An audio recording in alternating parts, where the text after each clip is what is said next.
तो कैसे हो भाई लोग। आज हम लोग फिर से कंपेयर करने वाले हैं DSLR को iPhone 15 के साथ में, और इस बारी हम लोग कंपेयर करने वाले हैं इनकी वीडियोस की कैसी वीडियोस एक DSLR एक iPhone 15 देते हैं और आपको कौन सा लेना चाहिए। अगर आपको पिक्चर्स वाला देखना है तो पिक्चर्स के ऊपर अलग वीडियो बना रखा है, जाके देख लेना, बट पहले ये वाला वीडियो प्रॉपर तरीके से देख लेना। अलग अलग सेटिंग्स के अंदर करेंगे। तो आइए शुरू करते हैं। एक साइड आप अभी देख पा रहे हो iPhone 15 और एक साइड आप देख पा रहे हो DSLR।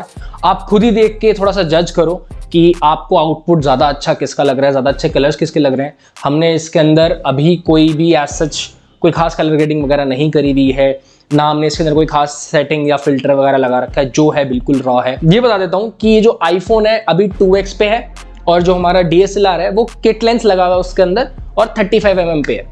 एक काम करते हैं, मैं आपको बताता हूं कि आप मैक्सिमम जूम आउट कितना कर सकते हो, एंड दोनों के अंदर, फोन के अंदर भी और DSLR के अंदर भी। तो शुभम, सबसे पहले जितना ज्यादा मैक्सिमम जूम आउट हो सकता है, ठीक है, सबसे पहले उतना जूम आउट करके दिखा दो, वो व्हील यूज करके, ठीक है। So this is the widest that we can see on a iPhone 15. इसके अंदर सबसे वाइड कर दो। तो ये DSLR का सबसे वाइड है। तो आप देख सकते हो कि अगर आप कोई वाइड पिक्चर लेना चाहते हो या वाइड सेल्फी लेना चाहते हो तो ज्यादा बेटर कौन सा आउटपुट दे सकता है। अब सब थोड़ा थोड़ा धीरे धीरे करके iPhone 15 के अंदर थोड़ा जूम इन करके दिखाओ जरा, 6x तक जो मैक्सिमम जा सकता है।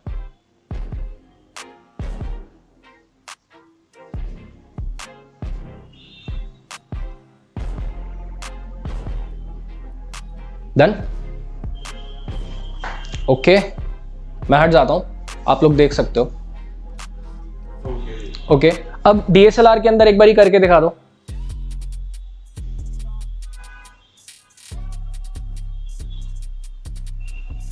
अब इन दोनों को वापस से नॉर्मल सेटिंग पे ला दो। हाँ, इस पे 35mm एंड इस पे हमारा 2x। सो भाई आप लोगों को आइडिया लग गया होगा कि किस तरीके के कलर्स, किस तरीके की डेफिनेशन आपको खुद को देखने मिलेगी एक DSLR Canon 200D Mark II पे विद किट लेंस, एंड कैसी आपको डेफिनेशन देखने मिलेगी एक iPhone 15 पे। अब एक काम करते हैं, DSLR के अंदर थोड़ी सी कुछ चैलेंजेस हैं कि अगर लाइट्स ज्यादा अच्छे से ना हो तो थोड़ा डार्क इमेजरी, डार्क वीडियोस आती हैं। तो काम करते हैं, जो आर्टिफिशियल लाइट हमने लगा रखी है इसको बंद कर लेते हैं। सो आप देख पा रहे होंगे कि कैसा आउटपुट दोनों के अंदर कंपैरिजन में आ रहा है। हमने सिर्फ और सिर्फ नॉर्मल जो एक रूम की लाइट्स होती है, बस नॉर्मल लाइट जला रखी हैं। एक काम करते हैं, लाइट्स को भी बंद करके देखते हैं तो आप समझ पाओगे। ओके, तो वह आप खुद कंपेयर करो कि अगर मान लेते हैं एक रूम में लाइट नहीं है एंड अगर आप फोटो वगैरह क्लिक कर रहे हो, वीडियो क्लिक कर रहे हो, तो what kind of output you can get from both this devices. अब हम एक काम करते हैं, हम थोड़ा सा बाहर के शॉट्स दोनों डिवाइसेस से लेके आपको दिखा देते हैं और आप खुद कंपेयर कर सकते हो कि आपके लिए कौन सा बेटर है।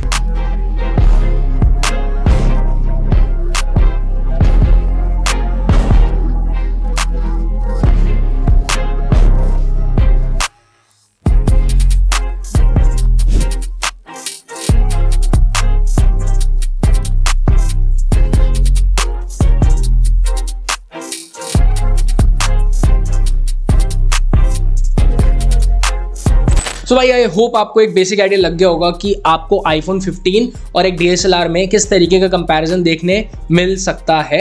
सो अब आप खुद का ओपिनियन बनाने के लिए कंप्लीटली ओपन हो। कोई भी अगर क्वेश्चन हो तो आप कमेंट सेक्शन में पूछ सकते हो, मैं हर एक कमेंट का पर्सनली डिटेल में जवाब देता हूँ।